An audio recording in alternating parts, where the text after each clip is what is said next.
Hello, and welcome to another episode of the Ozymandias Project.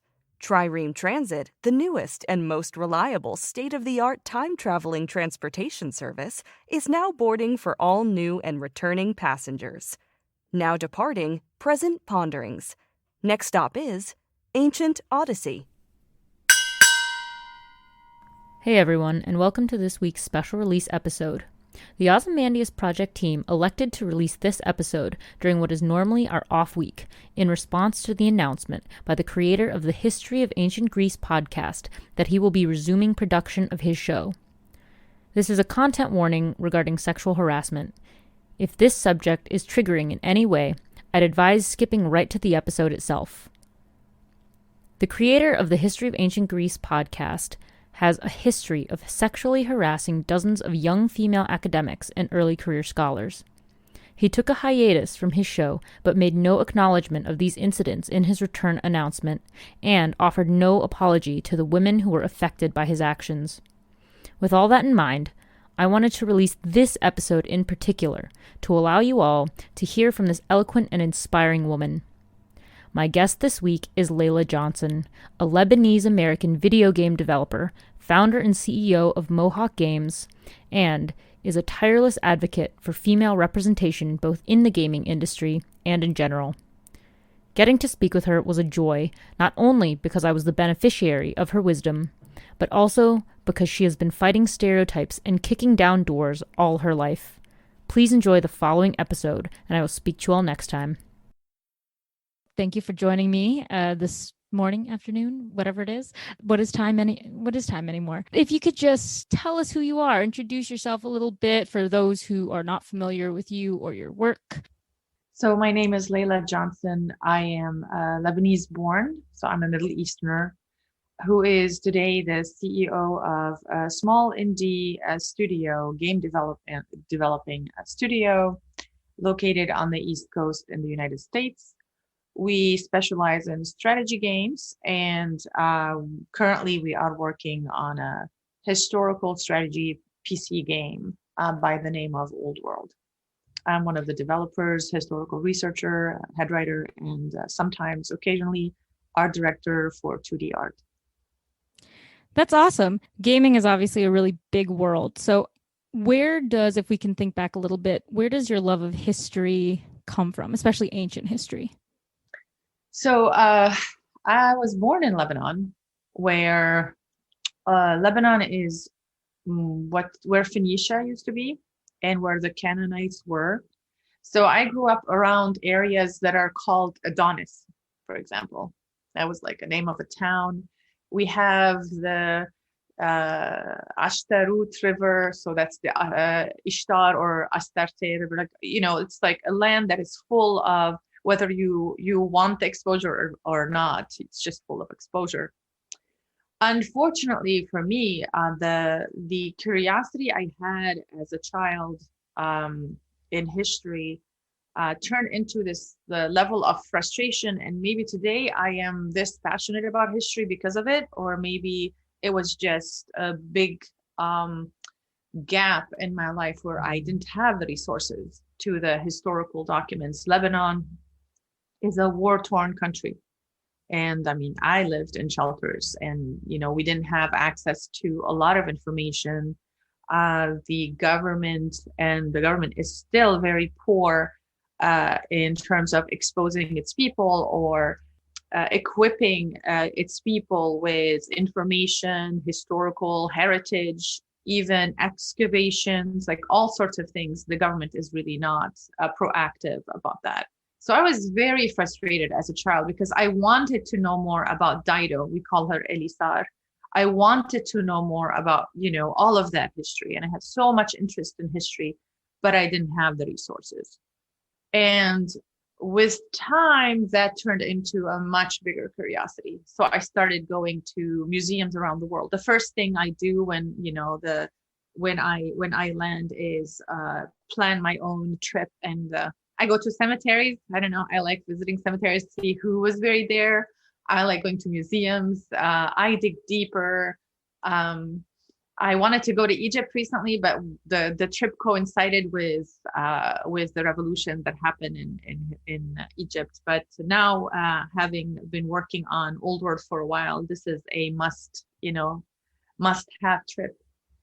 So now I'm going back and getting in touch with people in the Lebanese government or in the NGOs in Lebanon to find out more about the Phoenician culture, what's really preserved, what are the efforts, what can we do, how can I help, what is there to be known, and expose the industry to this type of history. Yeah, I think that's a really, really cool goal. I'm very much for spreading history anywhere you can, especially to a community that I feel really likes to pull off of history, but doesn't always do the most research. Well, I mean, that's considering that they're games, and so they are meant to be entertaining, not strictly historical. So I don't count that against them too much. So since you didn't have the resources when you were clearly like wanting to just voraciously jump in and read more and learn more about Phoenicia and all these great ancient historical figures, what did you do when you couldn't, just grab that book, go to the library, grab that book or grab that movie and watch it? Was there a lot of oral storytelling around growing up, sort of the way that we just always have passed down history? Yeah. Mm-hmm. Yeah. I mean, the folk stories or tales that go around are so abundant and rich. So I, for example, was very surprised when I came to the United States to go to school that the way the West knows Dido is because Virgil decided that she had this love for Aeneas and then she killed herself, and I was like, this is just crazy. That didn't happen to our Dido. What kind of madness is that? And then I started looking into, how did they come to this? And I started challenging that by finding out, well, one, it couldn't really have happened because there are at least about 70 years difference between when Dido existed and when that could have happened.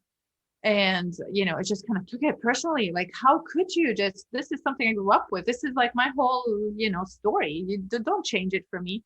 And then with time, I started realizing, as anyone who gets interested in anything, that there are different narrations. There are two different narratives, many different narratives. There are so many different stories, different perspectives.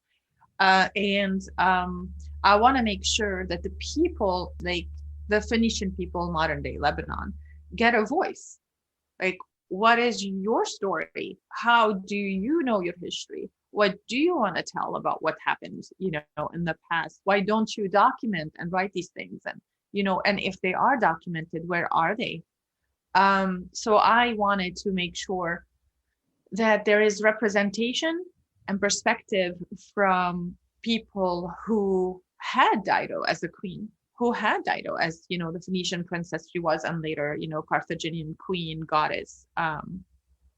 So what I did was started kind of following the stories that I took most pride in, like the story of the Phoenix. Why are we called the Phoenicians? And what is that story based on? And I followed people who had similar passions, but keep in mind that before I was 18, I was a child. So going around as a child, poking people who look like my mom or my dad, trying to get information and getting them to take me seriously, especially, I'm not going to super stereotype my culture, but where I come from, children are children. They are treated as children. And if you ask questions that sound serious, you are treated as cute. And it's not because it's a gender. It's just, oh, this child is so cute. They want to know about history. And I don't think I was treated with the seriousness I was approaching this whole thing. So a grown man or a grown woman historian in Lebanon would give me a cute, simple answer, and would kind of have a playful tone asking me again, like, oh, what else do you know about Elithar? Like, who is your favorite goddess of the old time? And I have questions. I want answers. And there are many different layers of challenges, and trust me, I'm working on getting something done for the new generation. Hopefully, it's a long-term project, but it's in the works. Yeah, to educate the new little Lebanese kids differently about their heritage. Get into That's awesome. That's awesome. And so when you came here for schooling, then I'd imagine games were just not on your radar. So when you originally came here, what did you want to do? So I wanted to study journalism. Growing up in Lebanon, I also had this urge for justice. I wanted to expose corruption. I wanted to stop wars. I wanted to stop occupations. I wanted to have social justice. I wanted to fight for women's rights. I wanted to fight for LGBTQ rights. And, you know, in Lebanon, that could get me killed. Two of my mentors, one of them was assassinated, and the other one was half blown. She's still alive, but, you know, half her body went under surgery, and she has lots of prosthetic parts. She's you know, if you're going to work as a investigative journalist in Lebanon, you're definitely going to put your life at risk. But I still wanted to do that. I came to the United States with this particular mission, and unfortunately, as soon as I landed in the United States, about 11 months later, my dad had a heart attack, and I needed to go back and make sure that he was okay. I worried about him. As a culture, we're very warm, we're very close. So dad comes first. So I went back to Lebanon to finish the education. I had a radio show that fell into my lap by coincidence, by accident. So I took over, and I started, you know, going down the route of you know, broadcasting journalism. And I was picked up by the State Department to work with them on a series of festivals in the region that was in Syria. So I was in Lebanon broadcasting to Syria, and they picked up the radio show and me along with it. And then I found myself back in the United States. I worked shortly for the State Department, or at the State Department, and found myself again going back to Lebanon for another radio show. So my world comes from journalism and humanities. And I married in the words of game industry, a relatively famous game designer, Soren Johnson. He created Civilization 3, Civilization 4, which, by the way, Civilization 4 is the first game ever to win a Grammy Award. So that's one achievement under, you know, the Civ series belt and Soren's belt. And eventually he founded Mohawk Games in 2013. And I'm the CEO of Mohawk Games. We created 2 titles, Off-World Trading Company and Old World, currently in development still. And that's how I found my way into the games industry. Trust me, I freaked out when I found out Soren was in games. I was such an alien to that world that I thought, like, am I going to marry this guy who's going to sit in my living room playing games all day? What my parents are going to think about this? Oh, that sounds really fun though. Yeah, I can't. So coming from this wonderful broadcast background, see, I think most people can make the correlation between a love of history and then wanting to go into journalism and sort of connect the two. So then when you add in the gaming aspect, so did you not play video games at all, even once you were here? Or like, did you have no connection to this world until you met your husband? So it's all very relative. Like, what is the connection? Have I never ever played Tetris? No, I have. You know, did I ever play a video game? Yeah, Mario, you know, Super Mario Land. But that was my claim to fame. That was the only thing I really did. I never played a PC strategy game before, which is phenomenal to, like, you know, to play that game and realize, oh my gosh, if I didn't meet Soren, nothing would have made me play this game. However, this totally fit into things I would totally enjoy.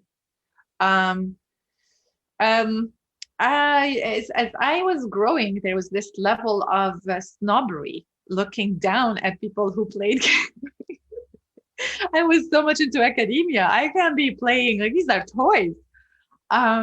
But that thinned out significantly. And as we grow older and we learn more things, I hope we are humbled. And that arrogance that youth has goes away, and I hope it's totally vanished in my case. Because that exposes us and opens up doors and lets us have our own, excursions in life and try new things. Yeah, for sure. And how did you actually meet Soren then? So if you're in this world of broadcasting and doing nothing related to games, how on earth did you meet your husband? I'm very geeky. In 2006, I think I was reading a book a week, while also attending school and having 3 jobs to pay the tuition for my school. And I loved hanging out with my, friends, very close circle. But I just couldn't hold a relationship. Like for some reason, either I was not interested in having a relationship, or somehow relationships didn't stick to me. I'd start a relationship, 2-3 months later, I'd lose interest. And my friends got tired of me saying, this is Andrew, and where's Andrew? Oh, we called it off, and there's this Kyle. So on my birthday, which is Valentine's Day, February 14th, they bought me a membership to Match.com. They created the profile. They put my pictures up.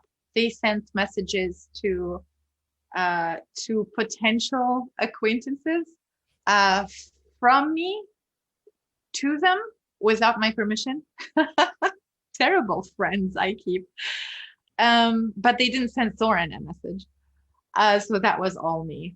And at 2:00 in the morning, 7 days later, I decided to act on that matter. And I was tired of studying, so I clicked the box, I checked the box that said online now, and Soren was the closest person around then online.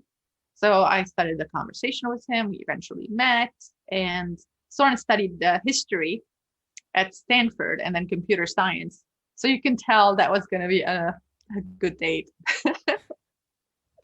So you had a lot to talk about, which is awesome. Also, I completely sympathize with the whole your friends make your own dating profile and you just sort of step back and take your hands off and you say, you can do that. I'm not going to do that.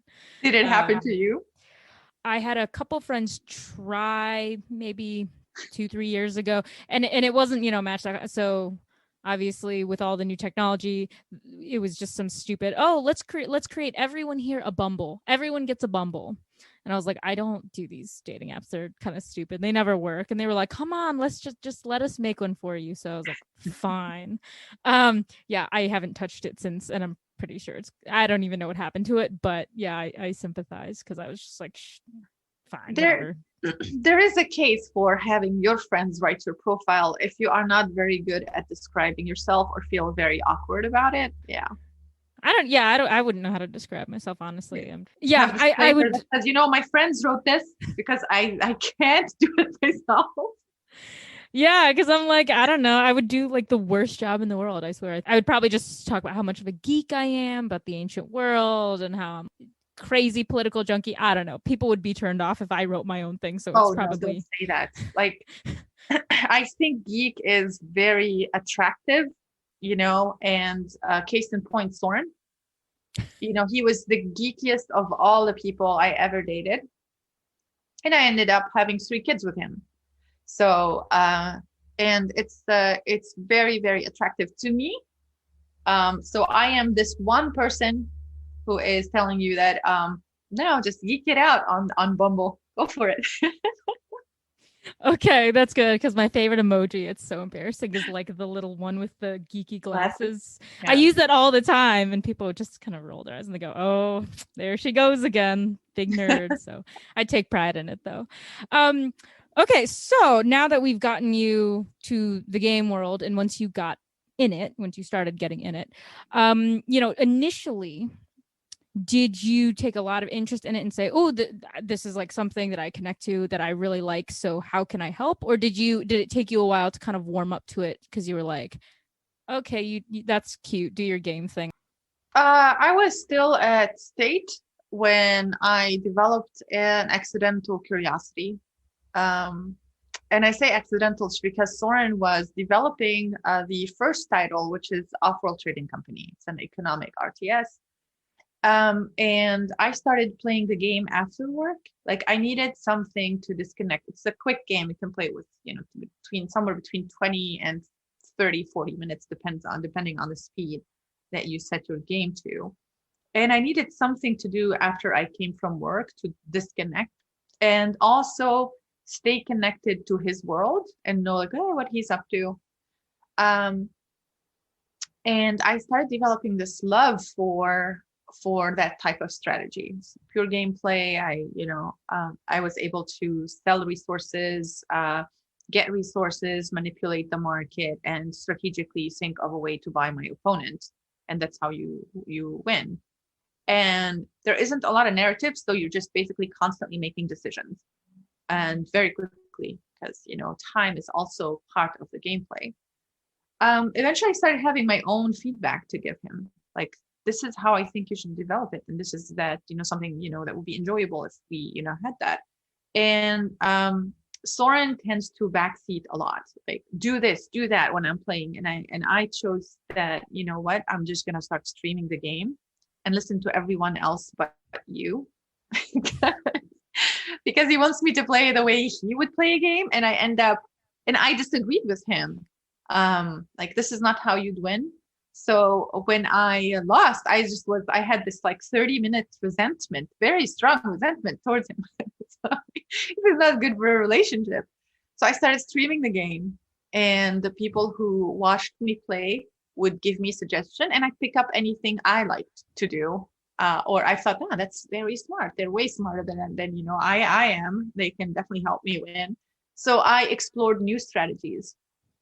And with time, I started collecting data from players saying, it would be nice if this turned into, for example, a source of energy. So I take that back to Soren and say, hey, listen, how about that? So that, in a way, created a community. So I was community managing by accident. And then I started having the whole community give feedback. So the community had a seat at the design table, and they became a thing. And that back then, early access wasn't a huge thing. Not a lot of games went down that route. So I was collecting data and feedback from the community, giving it back to Soren. So from that day on, I think my relationship with the gaming industry went on full speed. So I kind of made up for the time lost. That's cool. And I have to ask, so when you found out that Soren was involved with the creation of the early Civ games, which I will be the first to admit, I grew up and I remember getting the big box for the PC version of Civilization 4 as like a 10-year-old and loving it. It was my favorite game instantly. So kudos there. So have you played it? I can't believe, how are you able to ask me all the questions?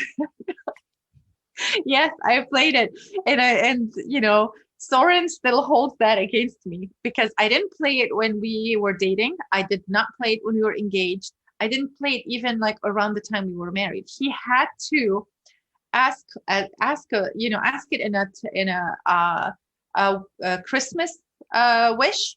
So it's like, my Christmas wish for you this year is to play Civilization 4.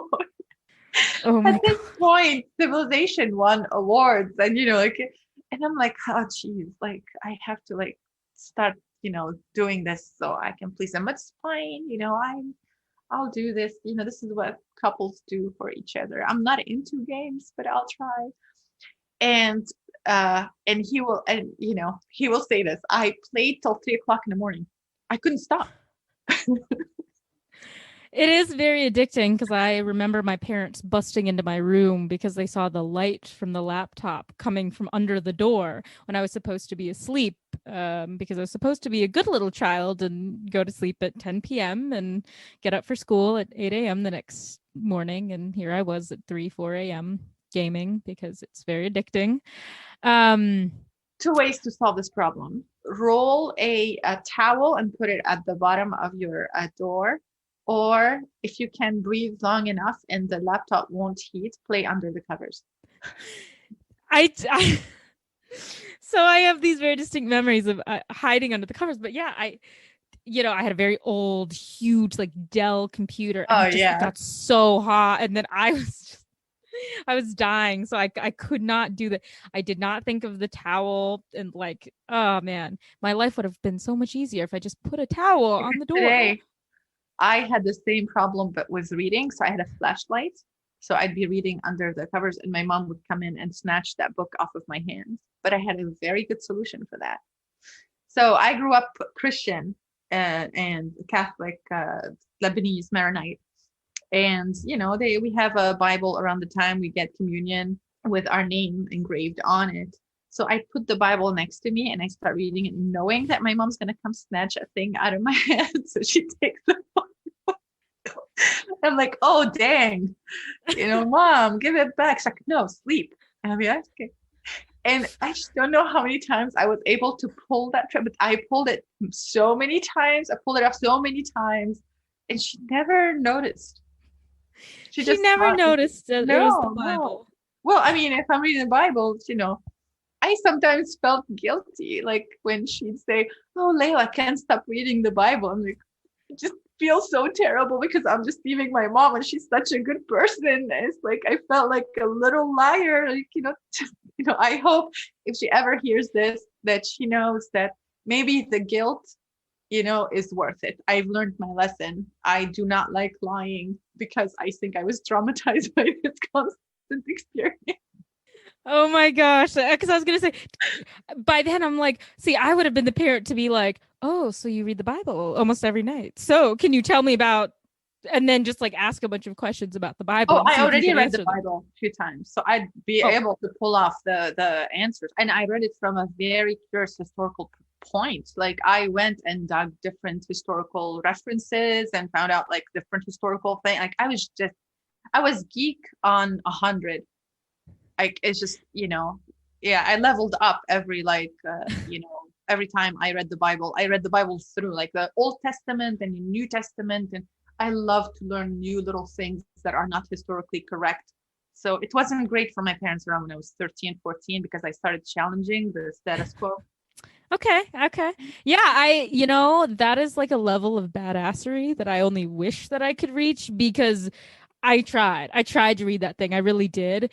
It's something about just like maybe the older language. I don't know what it is. I can't get through it. Like there's certain sections that I always like Exodus, just because I wanted to be an Egyptologist when I was a young child. I could get through Exodus like no problem. But you bring me to some other one and I'm just like, oh, this is boring. I don't, thanks. I'll read something else. Maybe I'll share my notes. Like, what are parts you should go read and what you should read after that? Yes, please. Honestly, if you do, because I'm sure there's a lot of other people out there who are like, I'm sure it's enlightening to some people. I just can't get I cannot sit and read through it myself. So maybe I need like the notes for Bible for Dummies. I don't know, the short version. What was the first trigger of like, that is not right? They'd say like, Abraham lived to 800 and something years. However, by the time he was married and started having children, he was around 75 years. I was like, what on earth is that? So I started looking into calendars and how they recorded time and what could have been understood from that, and try to figure out if I applied this formula to this person, then does it apply to that person? What does that mean? When did they get married? When did they die?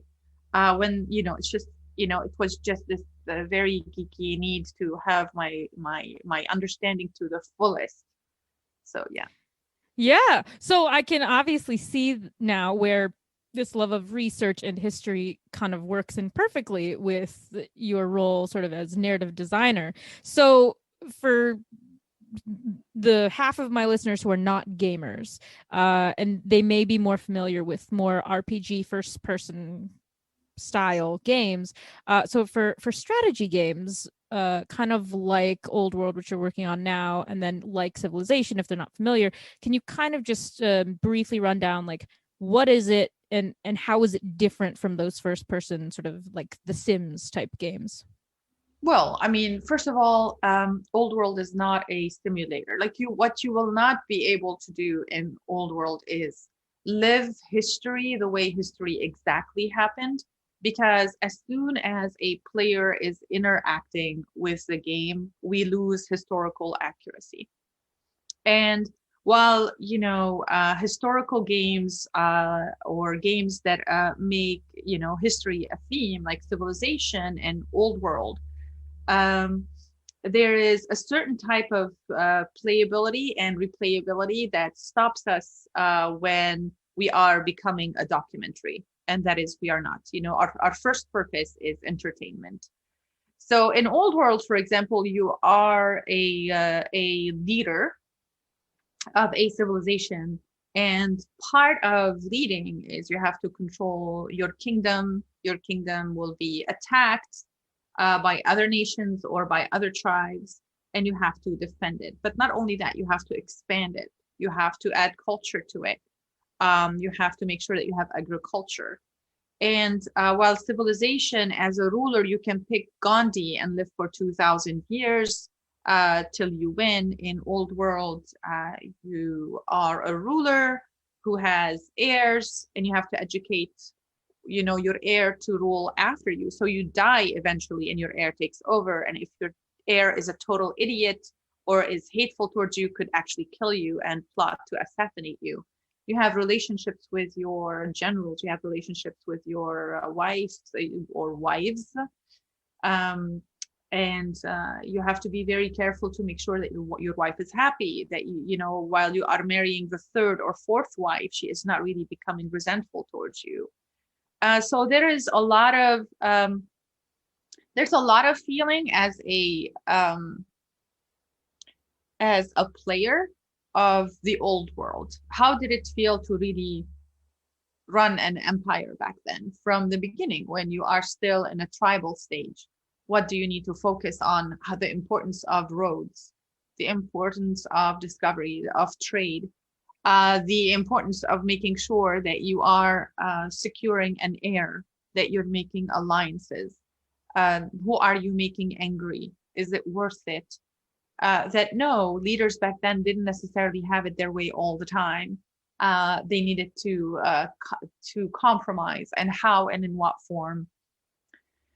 So you're not just like creating a world and living the historical story that Philip II had, or the story of Cyrus the Great. We start you off with enough historical accuracy, but after that, it's up to you how you're going to lead your empire. Yeah. And so for I know a couple of people personally who also played Civilization. So can you tell us a little, like, how does your game differ from Civ? Because a lot of people are going to probably think this sounds really similar to Civ. And I'm someone who, I love Civilization 5. Like, that's my jam. I have all of the expansion packs. So how does it differ? So, you know how like in Civ, when you are when you're moving your units, for example, the order system, and you can move all of your units every single time. I eventually would put my units on auto. I just couldn't move every single unit every single time. It became like micromanaging. It took the fun out of me. And as soon as I put the automation on, like, so the units are on auto, it wasn't me who's making the decision. I just left it for, the game to figure itself out. So we removed all of this and we changed that type of control to, you have a specific number of moves and you choose which unit moves. And you can move one unit, all the moves that you want. So if you want your scout to go find out who's at the northern horizon, you can just keep moving your scout. So we put that type of control. And we also did the tactical moves of, for example, the catapult can cause damage in the middle 50 and surrounding tiles 20% or 10%. And so we developed a tactical or, combat form for the units. Also, as I mentioned earlier, as a ruler, you're not one ruler from the beginning of the game till the end of the game. In Civ, you are Gandhi and you're just fighting other, or you are, Cleopatra, or you're Hatshepsut, or you're, George Washington.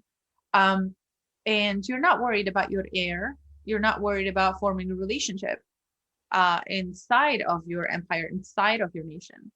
With Old World, you actually have that aspect. You have to think of who's coming after you. What legacy are you leaving behind? You have ambitions to fulfill. And you die. And you have to make sure that you train your heir to follow in your steps and not, your heir isn't an idiot too. You have to make sure that you pay attention because they can cause the decline of your empire. So you have that aspect to worry about, which is also different from Civ.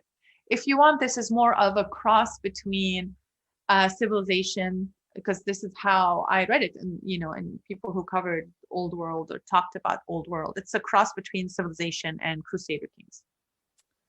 Okay. Oh, yeah. I like that description a lot, actually. And here I was over here thinking, oh, well, it's kind of like if the Sims game were a time-based strategy game, and then you mix that with Civ. I was like, oh, that sounds really cool. It just seems like you put a lot more. There seems to be more narrative focus, essentially, because that's the one thing that I've always felt that Civ lacks, which is I don't really have a narrative. I pick what leader, and then I go to war, or I don't go to war, and I spread my religion, and that's kind of that. Mm-hmm. So, this sounds really exciting. I'd totally play it. I'd totally play it. And for historical buffs, I mean, the narrative is also, so we include stories from that happened in real life. And what pushed me towards that decision is the Game of Thrones. I was watching Game of Thrones. Of course, if there's any connection to real history, I will probably find it.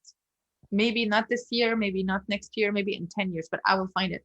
So there's a spoiler here for anyone who hasn't watched the Game of Thrones. So please tune in a minute later.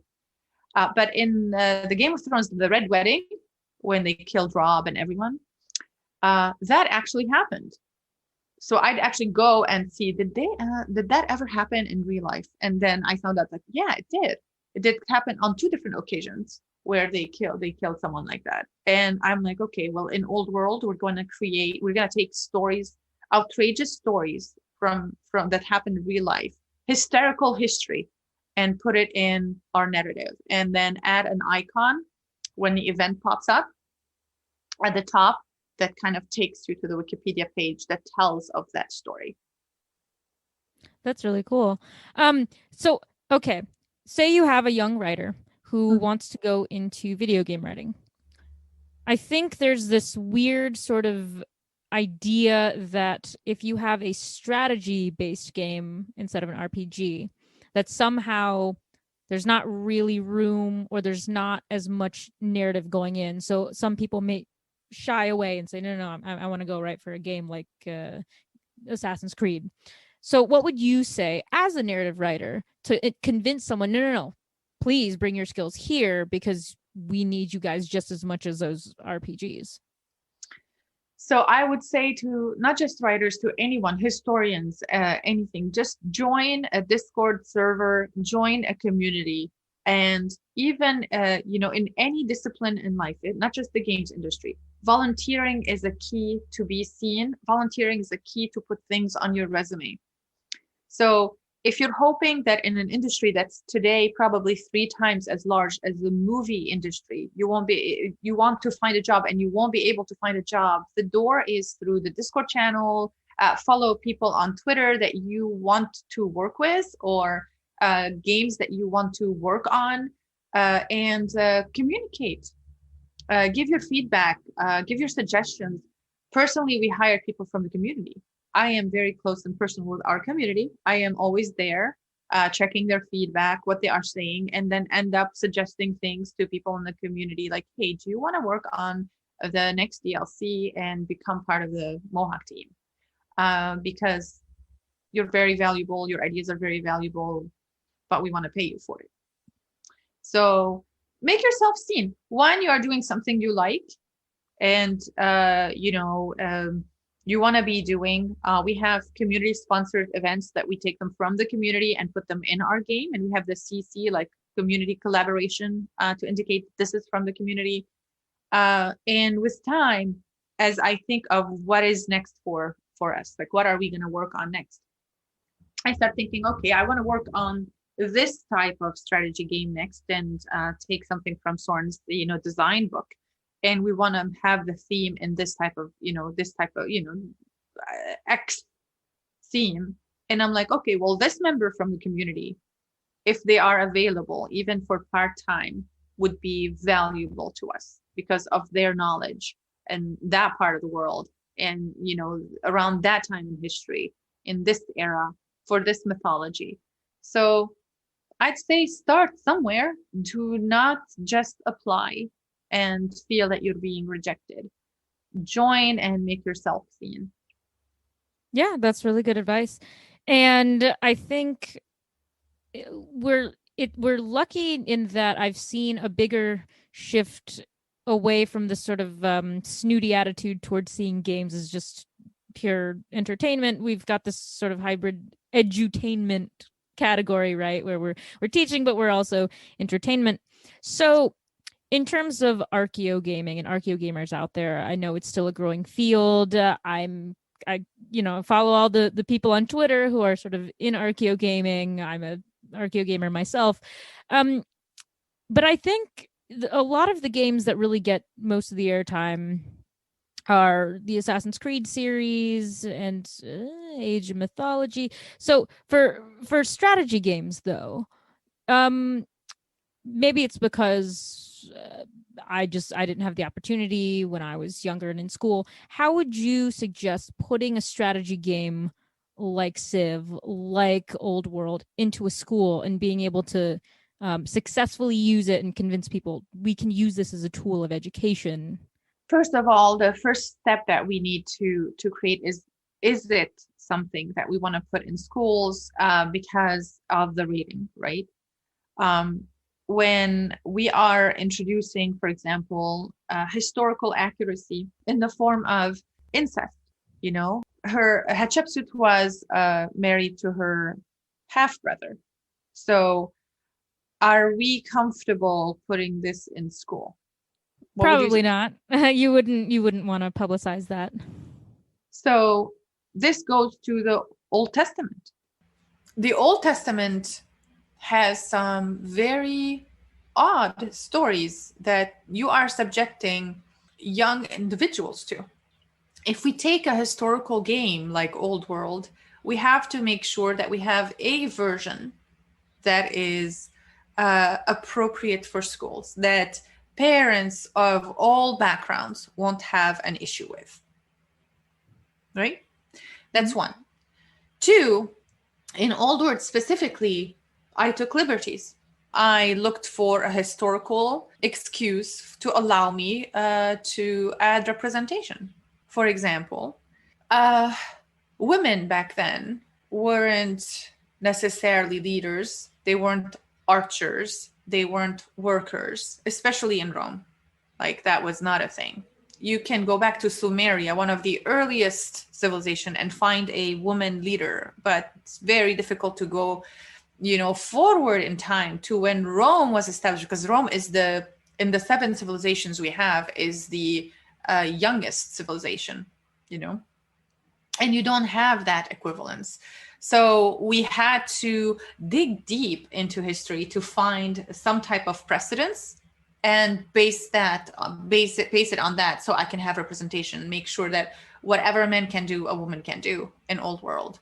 And then, liberties with skin tone, right? So if if Cleopatra could be Elizabeth Taylor, and there's a theory that supports that Cleopatra's mother is actually Egyptian. That's why Cleopatra spoke all of those dialects, unlike her brother, whom she was married to originally. He didn't. And she spoke all of the Egyptian dialects, all of the common dialects, probably 20 of them, 20 languages, including Greek and Latin. So why can't she be of a darker skin tone? So my Cleopatra is darker. She's definitely not Elizabeth Taylor. So I wanted to make sure that I don't want the perspective to always be Eurocentric. It is very important. Cleopatra is a very important icon to the Arab world and to Egyptians. So I communicated with an Egyptian artist, and we talked about how best to represent Cleopatra, and we worked on that together. So when we take that to schools, what is the pushback we're looking at? Are people going to be upset that Jesus isn't white with blue eyes? That Mary doesn't look like she belongs, somewhere in Poland, perhaps Russia, but not the Middle East? Are we okay with having Jesus, a very heavily bearded man with long hair from the Middle East, a Middle Eastern Jewish man from Palestine? Are we okay with that? Okay, so what is the other flip side? The pushback. How much time can we allocate to the pushback? How much do we want to fight so the game makes it there, while also saying we're not trying to tell you that these people weren't white, but perhaps they weren't. We need the country to be in a place of readiness to these projects, because our first aim isn't education in schools. Our first thing is entertainment. We are helping as much as we can on the side that falls under our responsibility. And hopefully, as I near retirement age one day, I'll focus more on education, because actually that is a passion of mine. As we spoke earlier about wanting to create that world for children. Yeah, I mean, those are all really valid points. And every game creator, every historian is going to find something that is going to come up. And I think there's also a unique issue with some of these more strategy games where you're trying to use the basis in what actually happened in history before you go into playing it. I can see why it would be very easy for something like Assassin's Creed to sort of get away with yes, what they're doing in a way that civilization and old world couldn't. So I think that's going to be a really interesting discussion, though, going forward. Can Civ and can old world eventually make their way into schools? That's a discussion I'm very much looking forward to seeing as we continue on, and we are getting better, which is nice. Well, to anyone who's listening to this show right now and they have a way to incorporate old world and they want to take it on, I'd be happy to help you get that game into schools. I'd be happy to create a version that is appropriate in terms of reading for school-aged children, and I'll work with you. But right now, my resources to get this done are limited. As a studio, we're a very small studio, about 8 full-timers and a handful of contractors. And every person does multiple things at the same time. So currently, if you are willing, I'd be very, very helpful. I promise. So, it sounds again like some of the issues that all the humanities face, which is funding. Funding is always the issue. We never get it. And I think there's this perception that when you just think of the video game industry as a whole, you think, oh, well, they're worth billions and billions of dollars. Why wouldn't they have what they need? So it shines a very strong light on the fact that not all gaming companies and everyone in the gaming industry is kind of on the same level. And that's something I think that a lot of people should hear, because when I just talk to people about gaming in general, they're like, they're all rich. No, they're not. They're not all rich. And in fact, it is very important that we start looking at education with an eye towards technology, because kids are exposed to games all the time. And if you want to restrict your kids' exposure to games that you do not approve of, then maybe you should fill their libraries with games you approve of. And it is time to invest in games that you think are best, that you know played by your children. And these games do fall under strategy and slash educational games. Is my game there? Yes, it is there. What am I able to offer kids? I'm able to offer kids an exposure to history, accuracy. Even we have a real life game back in the old day where we put the Nile at 2 miles away from where it is today, which was back then very accurate. And we make Alexandria wider, which back then was accurate. We remove forests that exist today that did not exist until later in centuries. We give the proper names as much as we can, because this is not how they called it. The Western civilization called it this way, but when you found your civilization, you actually see Carthage being named the way Carthage called itself, and you'd be able to make that connection. So there's a lot of exposure in the form of entertainment. So your kid gets what they want. And if your aim is to get your kid exposed to information, you are also getting what you want. I do that to my kids all the time. I put them on Duolingo to learn a different language. That's fantastic. That's always really good. And okay, so what would you say to the people who say girls and women, they're not naturally gamers? They're not, because I think there's this attitude, right, of it's a very male dominated industry because girls don't game, or girls wouldn't like this. I'd say to all of them, I'd be happy to give you my dad's number so you could have the same conversation with him, because he believes that. But he is a Middle Eastern man who also doesn't think that. Unfortunately, I love him very, very much, but he's a traditional man. And, we both had unlucky times around each other because I'm progressive. I'm his only daughter. And he is traditional and conservative. And he thinks that my role is limited in life because of my gender. And he raised me that way. And I had to first fight a man I love immensely to get where I am at. I had to fight since I was a kid, against a man I respected, revered, honored, loved, to tell him that, no, I'm equal, or I can do this as well. And I do not want you to judge me differently. It doesn't mean that I'm bad. I don't belong in that box. This is a very, very small box. So please do not repeat these things in front of your kids. Do not have a conversation about roles around your kids, because they'll start thinking it. They'll start believing it. They'll start limiting themselves. There is nothing a man can do, a woman cannot do. And if we're going to get into this conversation of, physically they are different.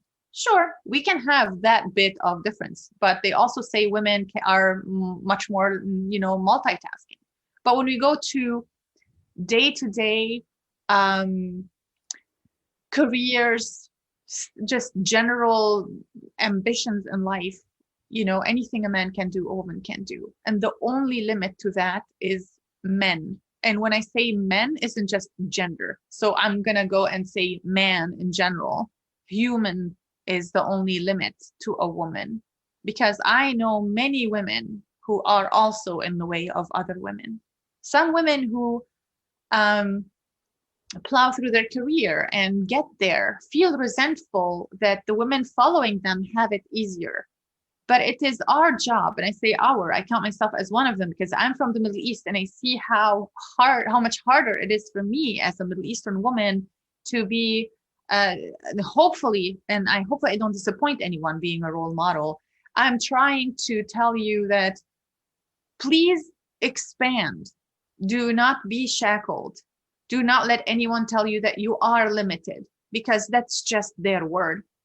And if I can make it easier to one woman from the Middle East, I'm happy. And I've done what I want to do.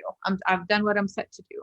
So don't talk like this to your kids, especially to your girls. Do not talk like this to them. And you don't need to have heavy conversations with your kids, but there are certain things you also do not have to tell your child, like, you're a princess. Don't behave like this. You shouldn't be loud. Don't play like that. Girls don't do this. Don't talk like that to your kids, because your child is going to start seeing that there are things that are allowed to a boy, quote unquote, that are not allowed to a girl. So I am but one person. There are many people out there who are way more eloquent, more research, better spoken, way smarter, who can, be a leader in that field. Go listen to them and help your kids get out of boxes. Yeah, I think there's so much to chew on there, but I think that the main takeaway is that, if you're a young woman and you want to get into writing for games, or you want to go into game development, there's nothing theoretically that should be able to stop you, and you should be able to walk right through the door and hopefully find people who are willing to help you. If there are young ladies out there who just say, okay, well, I may or may not have played games growing up. My parents may or may not have had this attitude that women shouldn't play games. And if you're seriously thinking about going into it, but say you don't have the skills like coding, and then you get kind of scared off and you say, okay, well, a man who has who doesn't know how to code very well, but has a bit of training, might get the job instead of me, and I'd be willing to work hard at it as well. How do we convince them, don't turn away from this just because it looks hard? Make it accessible and for free.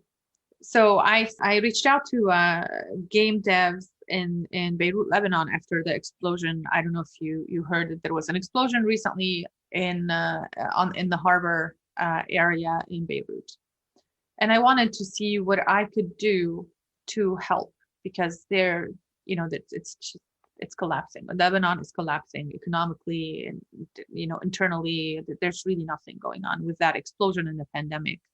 I don't see how they're going to be able to pull through. I'm not saying that everyone's going to die. That's not what I mean. But I mean, it's like the person I am here today, being in the United States and working on this, I'm not being able to see a way out of this with the current leaders that they have.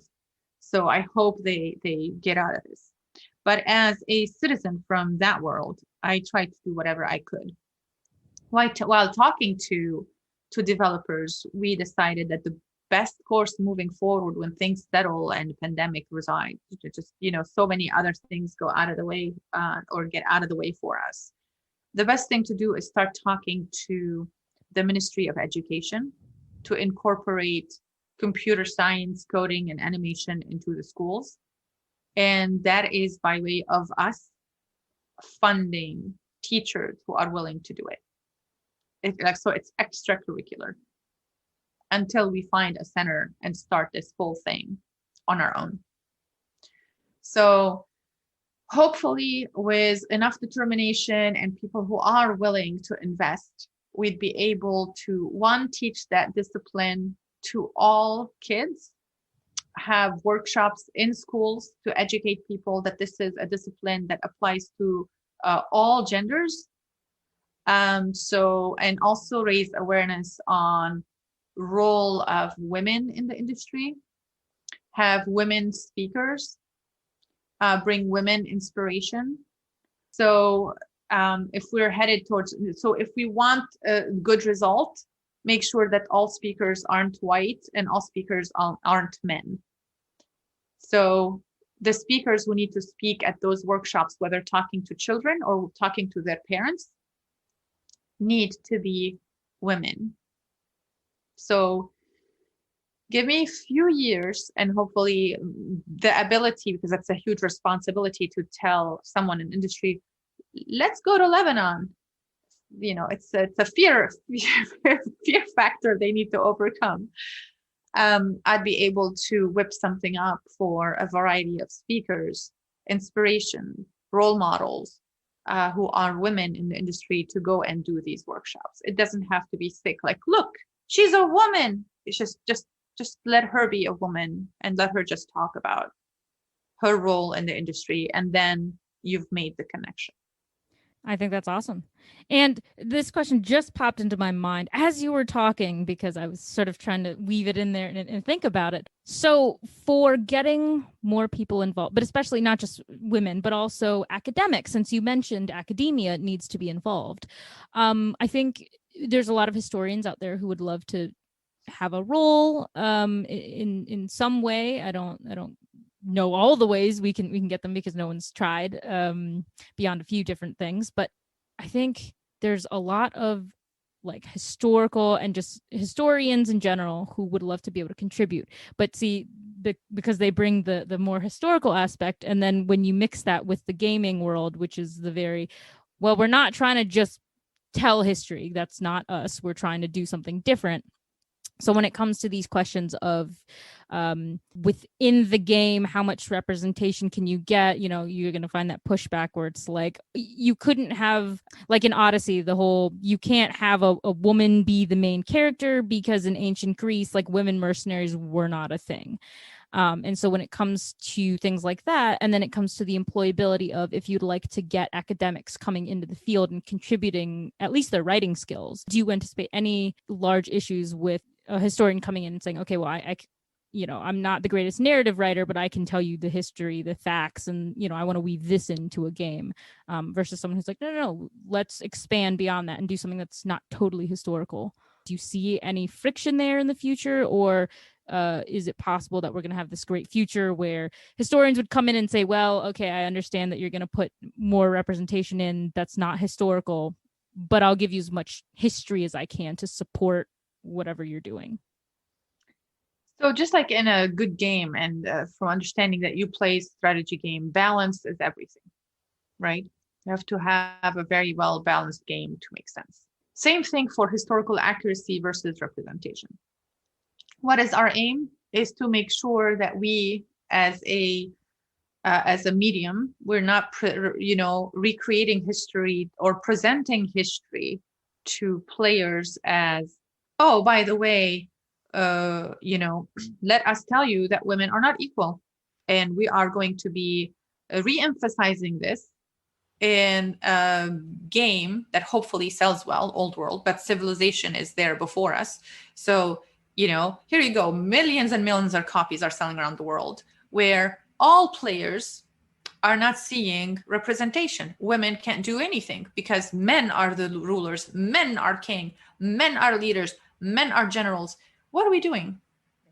We have this extreme exposure, a chance to reach millions and millions of people, and we're not presenting the game to be documentary. This is just for the sake of entertainment. So even in entertainment, we don't have enough room to create a place for an equal world just because we want to be purists.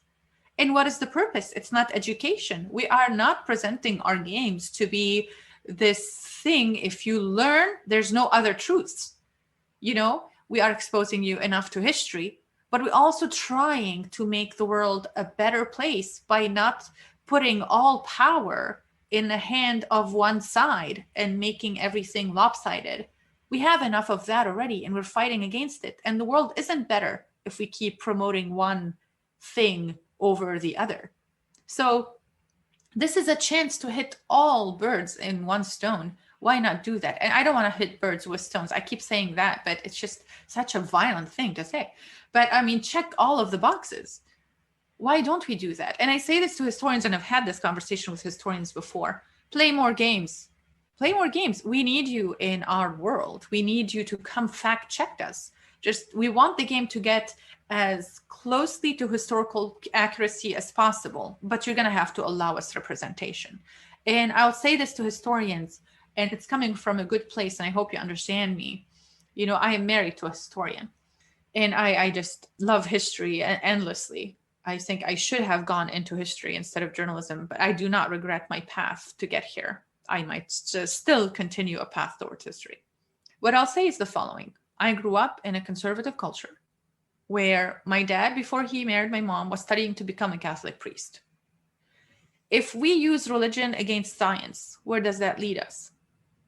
we need to allow room for us not to be totalitarian, not to rule as like, no, this is a rigidity thing. We need to be rigid about this so we can have the ultimate control. Historians who want to make it in the game industry, or they want, what is the end goal here? You want more people to know about history? You want more people interested in history? Well, the game industry is one way to get there. Just do not oppose it without flexibility. Be flexible. Do not be rigid. Allow us to have our cake and eat it too. So we're exposing millions of people to history. There's an incline in interest in history. There are so many podcasts related to history being downloaded, so many more books published. So this is the decade for history. And our way up there is through a very popular tool, a very popular medium, entertainment via games. So get on the wagon. Is that a thing? Get on board. Have fun. Yeah, that's totally a thing. And I think that is perfect, because that's a phrase that I've heard so many times from so many people, which is just, if I could tell historians one thing, it's play more games. They don't play games. It's like they don't have fun. I was talking to someone just the other day who kind of was laughing about this and said, oh, I'm sorry, my game is too entertaining for you. So yeah, I think those are all really good points for sure. And so just to kind of wrap this up, I think you said Old World it's still in the early stages, right? It's still in early access or early release. It is coming out in 2021. Just to tune in, try to get in Discord, our public Discord. I'll make it available for you if you want to share that in a podcast or my Twitter account or the Mohawk team's Twitter account. Follow us anywhere you can. So if you are interested in playing a historical strategy game. But yes, it is still in development. And in our Discord, we have channels for history. People who want to debate anything from a historical point. Like, this is not accurate. And I usually jump in and say yes, but we chose to have a woman lead because we don't have enough role models in real life, and we need those women to represent in the game. So feel free to have these debates in our community. We'd love to have them with you. Yeah. Okay, great. So it's still early access, but what would you consider a success for the game? Because I know that this is targeting a very specific subset of players, because not everyone is going to play this type of game. So, it'd be stupid to compare yourself to Fortnite or something. So, but for you guys, what's a success look like? Success is our ability to create more and more scenarios that represent other cultures and other history. So there's a lot of history to the east of the Mediterranean, because Old World is focused around the Mediterranean and the classical antiquity. So I would love to see a history in Ethiopia. I'd love to see history in Japan. I'd love to see history happening in China. I want to create one of like the rise of the Arabs. I want to create one in like the northern, Europe. So I'd love to see different scenarios being created, because again, I just love history so much, and I'd like to address every single possible period. I want to do one with the history of the Mongols, and it's just, there's so much to share, and that would be success. If the game sells, we'd be able to create more scenarios that focus on a specific time, a specific era, and spread more knowledge about specific eras. Currently, we are working on a Carthage story that's like Queen Dido and, her escaping to North Africa. And we get a lot more married to history through these scenarios than in the main base game. So each scenario focuses a whole lot more on history than the general game does. So that would be success to me. Okay. Well, I hope it all, works out, because I want to see all that too. I love history just as voraciously. So, anyone who wants to make or produce something that's set in a time period that I'm not quite familiar with, like the classical world, I will happily play it, read it, watch it, do whatever. So you can count on at least one person to buy it, play it, and spread the word and then keep Well, playing. you get a free key, so that's Thank you. yes, so that's coming your way. I'd say that if anyone is listening is interested in or focused or has studied a specific era, please reach out, because it's not like we are too early thinking of the next chapters of Old World, next focuses. So we are looking at the ones that specifically studied the Arab. There are so many people who studied the Roman culture and the Greek culture. We're going into the less favorite ones, the less popular ones. So if you are of a specific discipline or specific focus, please reach out. You can find me, I'm sure. Just like go to Twitter, I live there, and find me, talk to me, DM me. I'd love to know what is your area of focus and see how I can work something out with you.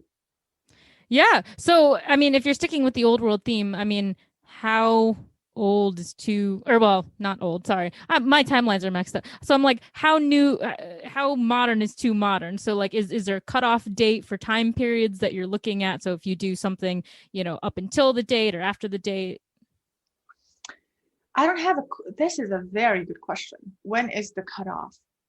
I do not know necessarily. When does the old world stop being old? I think at the cutoff of industrial era. Okay.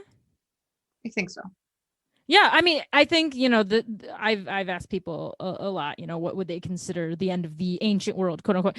And I think it just depends, honestly, on like what time period you study. I mean, if you're talking to Assyriologists, they're going to say, well, mine kind of, they'll say the classical period is too young for me, and then if you're studying the Viking world in the 9th century AD, you're going to say, well, that's still ancient, right? So I don't think there's one answer. So I think it's, yeah. Okay. And so if you study anything older than the industrial world, definitely there's someone who wants to talk to you. I'd love to talk to you and see whether we can create a scenario together for the world to see, and so please reach out.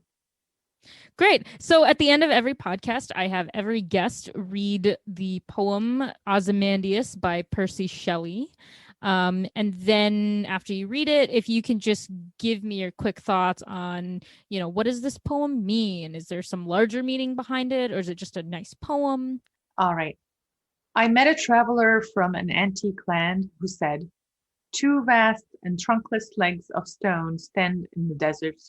Near them, on the sand, half sunk and shattered visage lies, whose frown and wrinkled lip and sneer of cold command tell that its sculptor well those passions read, which yet survived, stamped on these lifeless things, the hand that mocked them and the heart that fed, and on the pedestal these words appear: my name is Ozymandias, King of Kings. Look on my works, ye mighty, and despair. Nothing beside remains, round the decay of the colossal wreck, boundless and bare, the lone and level sands stretch far away. Yeah, well, I mean, I get 2 paradoxical themes. Well, one that speaks of might and grandeur, like power, and one that speaks of something that's broken and forgotten and poorly used, like it's found in a sad state. So there's also the fact that the traveler is describing what ends up being, I think, Ramses II. So brings me to an event that happened 3 days ago, April 3rd, where Ramses II, the mummy of Ramses II, and along with 22 other mummies were moved to the museum. One of them is our own Hatshepsut in Old World. And I'm thinking, did Ramses ever think that His Majesty is going to end up in a broken state where this anonymous traveler finds it by accident? So there's definitely there are two different themes here, opposing themes, one of great might and one of like, something that's forgotten. And I'm a geek, so when this is being described as the wrinkles, and I'm thinking of Senenmut, alleged lover of Hatshepsut and head architect. And when I was reading the book about her, they actually used to sculpt the mummies according to their ages. So if you aged and you had wrinkles, that would show the wrinkles. So they know that this is Senenmut at a later age, or Senenmut was on a very tired day. Like they would actually sculpt the way you look today. Like you have sunken eyes and you didn't sleep very well.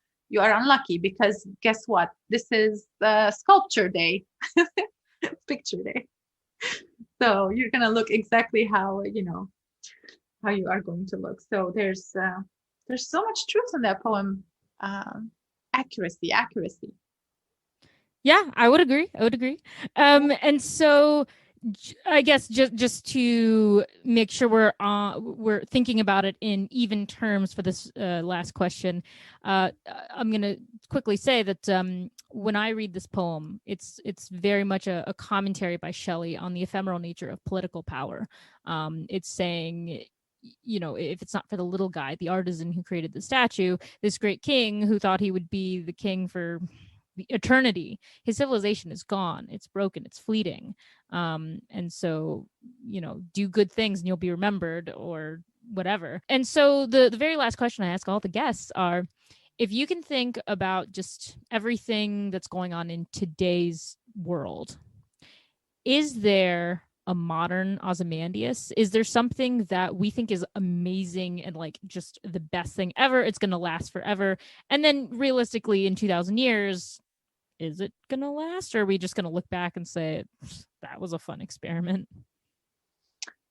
That's a very interesting question. I think that our ability to access other worlds is going to be something that we are going to remember forever.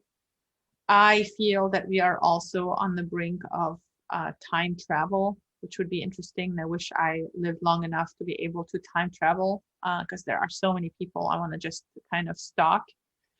I would say as something that would be extremely interesting, just from my own, like thinking out loud, is if we were to experience right now, whatever, people talk about the end of the world, everything ends today, all life.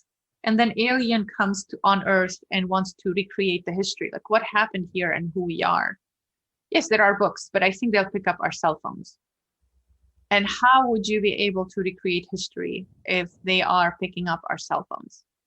We don't think about this when we go back in time and realize we are taking the word of whomever we are really actually finding, whoever had anything really to say about it back then.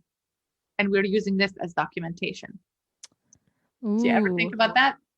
No, but that's a good one. That's a really, really good one. So I mean, because it's like, yeah, we know that most ancient sources are very biased because it's usually from just men and like rich ones at that. But yeah, I don't. We're to recreate the scene of that traveler finding some artifact.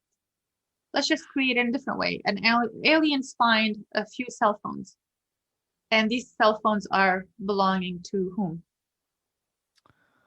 So they can represent our being. So Ramses is a representative of a time long gone, of a civilization, of a type of thinking or type of ruling, things that were found, things that were lived, a certain appreciation over others. What about us as a whole humankind? How are we represented to aliens? And whose cell phones can they pick so they know how we lived our lives, what we thought, how we looked at the world, how we are describing others? What kind of footprint do we have today in those forms? So. Ooh, okay. I love that answer. That's so good. That got me thinking in a way that I'm going to be thinking about this now for the next, at least the rest of the day. But yeah, thank you so much for taking time out of your day to come and speak with me and hopefully teach people a little bit about what you do and how you got there, and about the game itself, because I think I'm very excited to play it, and I know people who would be. And then for people who don't really game that much but who are interested in history, I'm hoping that this has made them want to go play it. Well, I hope I made sense to anyone who is listening. It was really a pleasure talking to you. And I hope we keep in touch and get the conversation going, and make sure there's a key coming your way. I'd love to hear from you on how you think the game is. Yeah, 100%. I for sure will. Trireme Transit is now departing ancient Odyssey. Next stop is Present Ponderings. I met a traveler from an antique land who said, 2 vast and trunkless legs of stone stand in the desert. Near them on the sand, half sunk a shattered visage lies, whose frown and wrinkled lip and sneer of cold command tell that its sculptor well those passions read, which yet survive, stamped on these lifeless things. The hand that mocked them, and the heart that fed. And on the pedestal these words appear: My name is Ozymandias, King of Kings. Look on my works, ye mighty, and despair. Nothing beside remains. Round the decay of that colossal wreck, boundless and bare, the lone and level sands stretch far away.